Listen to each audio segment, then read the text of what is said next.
Okay, so welcome everybody.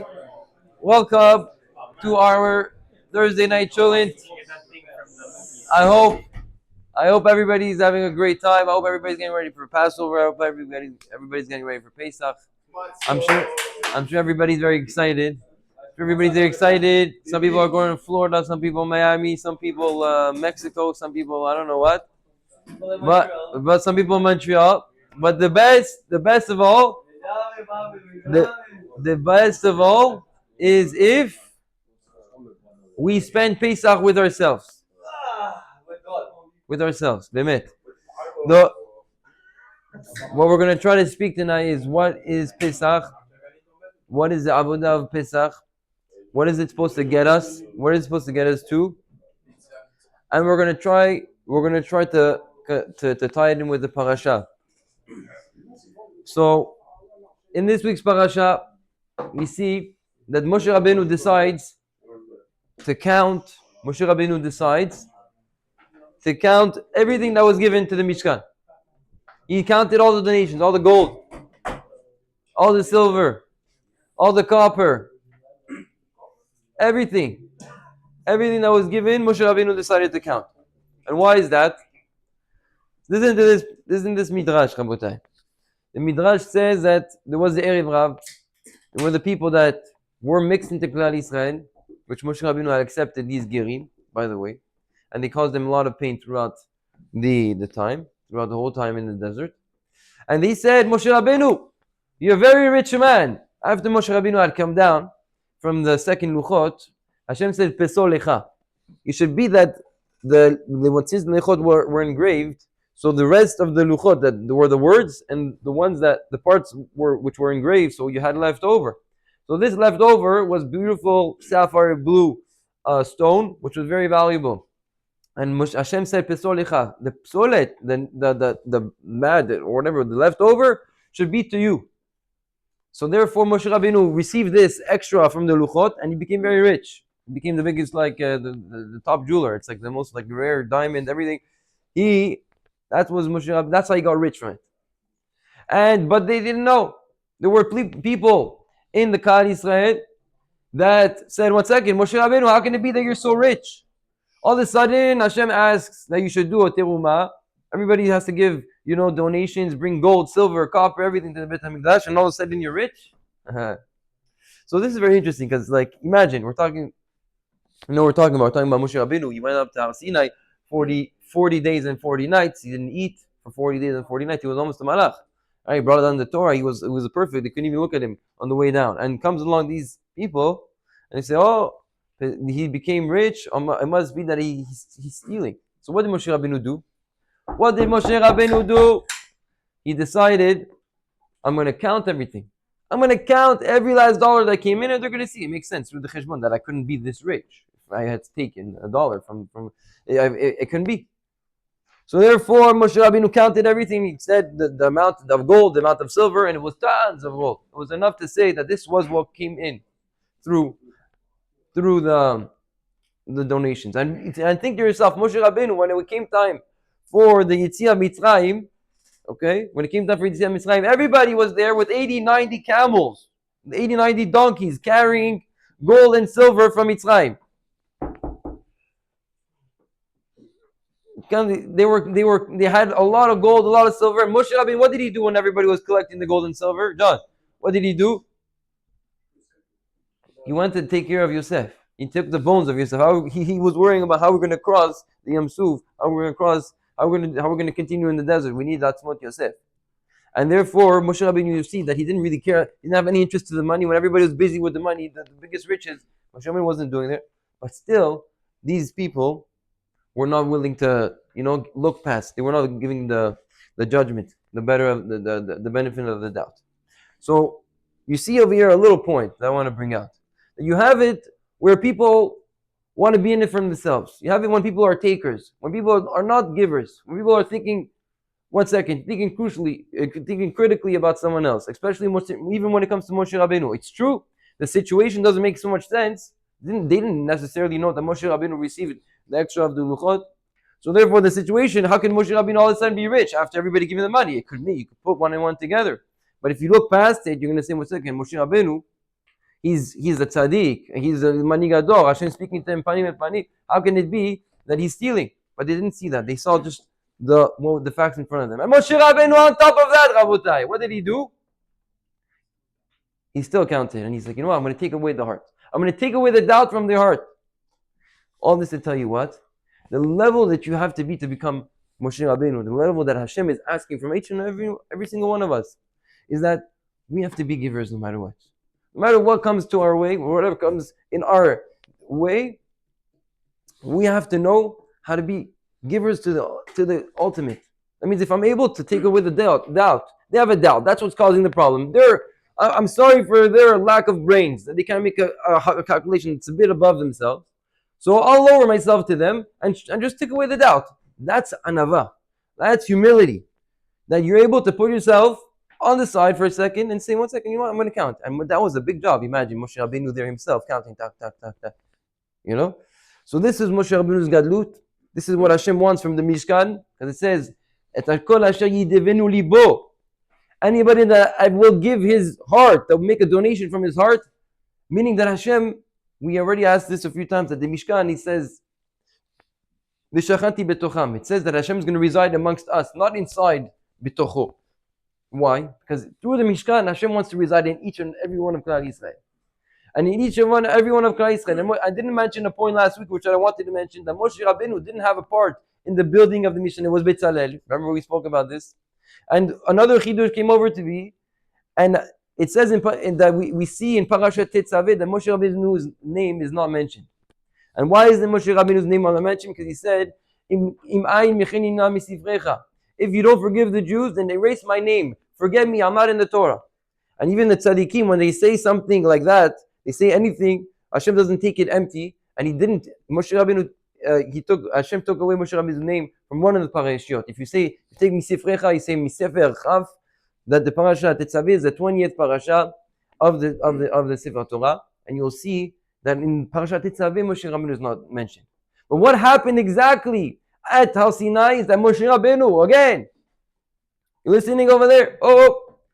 Even though Moshe Rabbeinu didn't do the Egel Hazav, even though Moshe Rabbeinu, the Bnei Israel were the ones, the Erev Rav were the ones, even further than the Bnei Israel, even did more distant, less tzaddik than the Bnei Israel.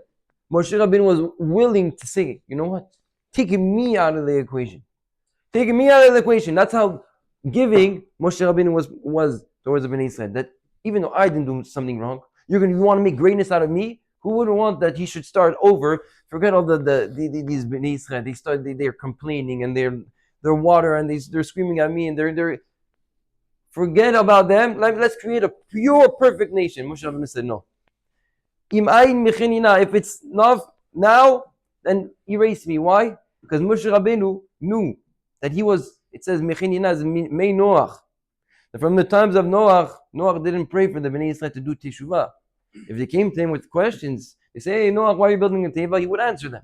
But he didn't necessarily pray like Avraham Avinu. He didn't pray for them to do Teshuvah and to cause a situation where the Bnei Israel, where the world does not have to be destroyed. But Moshe Rabbeinu knew that was a mistake.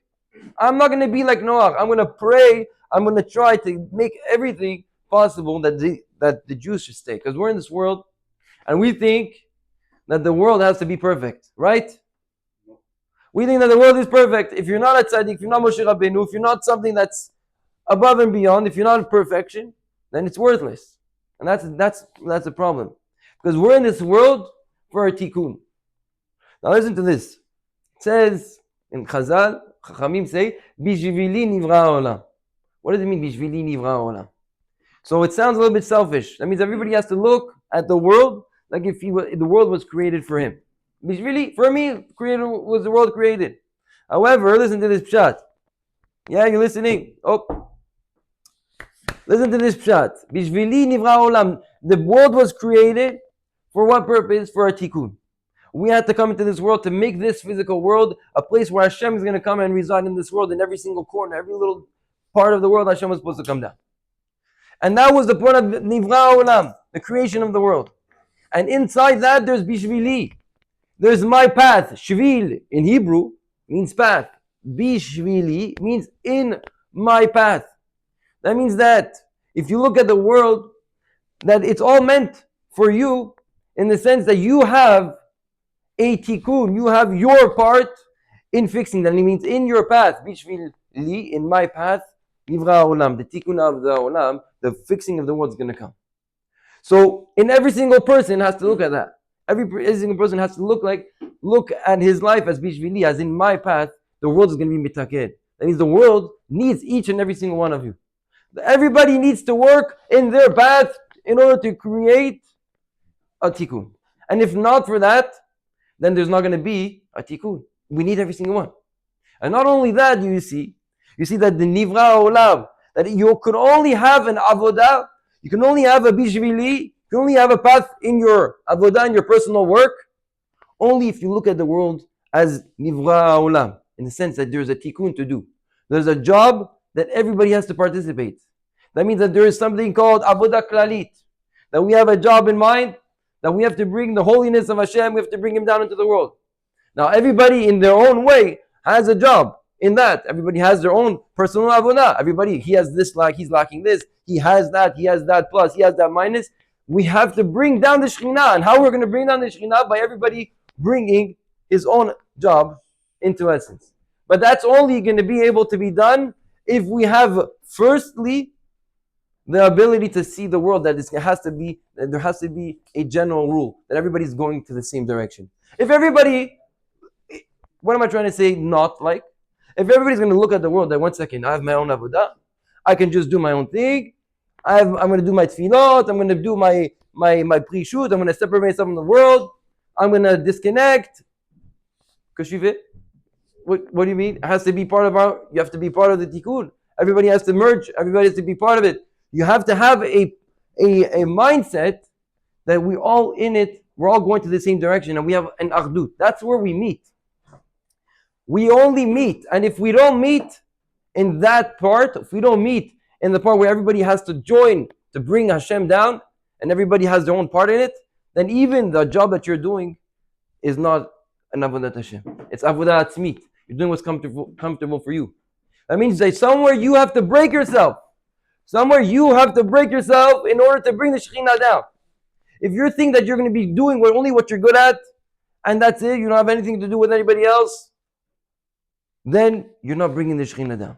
But if you're here and you're saying, 1 second, I have to break myself, I have to do something for the Klal, I have to make a Mishkan, Hashem has to reside amongst us, then Meshachanti Betocha.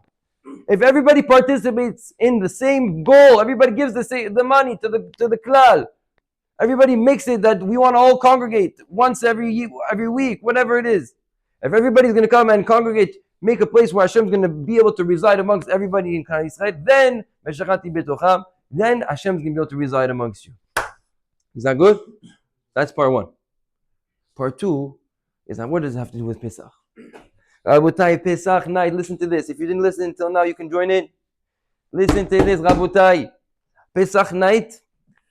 I don't know how many people are excited about Pesach. How many people here are excited about Pesach? Raise your hand. You're excited? Not so excited. Not so excited. I don't see Purim. Who's excited for Purim next year? Woo! No, yeah, it's the Sinavai, Purim. You know, even Rosh Hashanah, Slichot, and Yom Kippur, and we're all there. We're fasting, and we're besimcha fasting. Genre, that's it. C'est comme le summum. Everybody, the whole world does Kippur. But Pesach, yeah, on mange la matzah, tradition, pas tradition, truc, machin. You know, it's true. Everybody does the Pesach, but not many people know exactly what's supposed to be done on Pesach, Leila Seder. So that's what I'm here to do tonight. I'm here to maybe tell myself, I'm trying to work on myself to see how we can have a Pesach this year that's going to be a little bit different, that's going to be something meaningful, we're going to actually try to know what we're doing. So we know that on Pesach, we have to do all the simanim, we have to do all these, we have to eat the matzah, we have to eat maror, we have to drink the kosot, we have to do all these things. But we mainly have to do all this is Sipur Yetziat Mitzrayim. All this is saying over a story of what? Of how we left Egypt. Because we have to come up to a level, this is not the goal, but it's one of the steps to the goal. I'm going to tell you what the goal is soon. But we have to get to a level where Chayav Adam Lirot Et Atzmo Kilu Yatsa Mitzrayim. Person has to really go into himself and make himself like if he left Egypt. And the point of that is to create a moment where you're gonna have akarat atov. You're gonna, if you really feel the night of Pesach that you really were in Egypt and you left, then you're gonna have akarat atov. You're gonna have the thing. You're gonna be able to thank Hashem with a full heart. And when you're gonna be able to thank Hashem with a full heart, that He took you out of Egypt, you're gonna create a situation where you have emunah in Hashem, where you believe in the greatness of Hashem because you see what He did to you. So that also brings more akarat atov when you see the nisi, and that brings you into emunah, and that makes you want to change. And the emunah that's created from this whole Leil HaSeder, you didn't just get drunk on Pesach night. That was not the point. The point was that you should do all these things to try to get deeper and deeper, to uncover the layers, to burn the layers in order to get to your inside, to show how much you end up loving Hashem, and therefore coming to being a better Eved Hashem. And that's the point. Because Pesach night is the night where Hashem decided to take us out of Egypt. And it says that Ata b'chartalu, Hashem chose us. Meaning what? That Hashem chose us between the Mitzrim, because it says in the Haggadah, or in the Mefarshim, Halalu avdei avodah zara ve'halalu avdei avodah zara. There were two. Everybody was avodah avodah zara. The Mitzrim were avodah zara. The Jews were also avodah avodah zara at the time. They were under the enslavement of the Egyptians. And Hashem had to take us out. That means that when there was a Bechira doesn't mean that He just chose us and not them. It means that He actually showed Himself. He showed His Ratzon. He showed His will towards who He wants more, the Bnei Israel or anybody else. And that's the Chavivut. That's the love that Hashem is showing to us on Pesach night. And with that love, you have to get to the point where you feel like Hashem is your Father. Because before that, Hashem was running in the world in what level? Kel Shakai. Kel Shakai means it was a level of just Hashem created the world. Shama lo lamodai. The world was working with natural events. The Bnei Israel don't have a koach of mazal, so therefore they had to be yonek. They had to receive their energy from Mitzrayim. That's why they were in Mitzrayim, in order to be part of something. Because if not, they wouldn't have a power to exist. And when Hashem took us out, He took on Shalach et Ami. There's no place for Bnei Israel in the normal of the world. There's no kochav, there's no star, there's no mazalot, there's no zodiac. We're above it. Or when we're under it, we're under our different nations. We don't belong to ourselves. And that's what an Eved means. What does it mean to be an Eved? An Eved means that you have no place in yourself. You have no koach coming from yourself. You have no strength beside for whatever is your master. Your master, you're completely indebted to your master. And we went from Paro, being Avdei Paro, to being Avdei Hashem. And that's what happened Pesach night. What happened Pesach night is that Hashem took us out of Egypt in order to be part of Hashem's plan directly. And that's beautiful, because that makes us above anybody else. And when we come to realization, I'm coming closer to the end. When we come to realization that Hashem took us out, meaning it's not just Hashem took us out of Egypt. We're not just learning a story, that He got saved or whatever. We're learning a story that Hashem revealed who He likes better. On Pesach night, what happened was Hashem said, I like you. I want you. That's what He said. And therefore, now we became part of Him. We became part of His plan. And that was the beauty. Now imagine now you're part of a plan that's above this world that's full of emptiness. So B'ezrat Hashem, what we have to try to do is try to get to a level where Pesach, which means to leap. Pesach means to leap, right? You skipped. Hashem Pesach Kadosh Baruch Hu. Why we name Pesach this holiday? Because we are able to leap higher than our own capacities on Pesach. We're able to get to the impossible. We're able to receive an enlightenment of emunah, a clarity that Hashem is in control of everything in the world. And if it's today that Hashem wants something, He can make it that I can go above my capacity, above and beyond. But all having in mind that there needs to be a plan. If you want, emunah means that you believe that there's a general plan, that Hashem is here and He has to come down and reveal Himself in the entire world. When you have that emunah that there's a melech, there's a king, and He has to come down, then you can be shayach. Then you can apply yourself. You can apply yourself in your own avodah. So B'ezrat Hashem, when we take this step further and really receive the energies of Pesach, and it's there. Whoever wants the Emunah Pesach, it's there. So Mezat Hashem, I bless every single one of you and myself. I hope that we should all reach this closeness to Hashem. Because this closeness to Hashem, it's really closeness to yourself. Because we're really part of Hashem inside. So once you break through the layers, you can really say, 1 second, me, I'm the son of Hashem. I have Hashem in me. It's like a father. His continuation is in his son. So too Hashem is our father. His continuation is in us.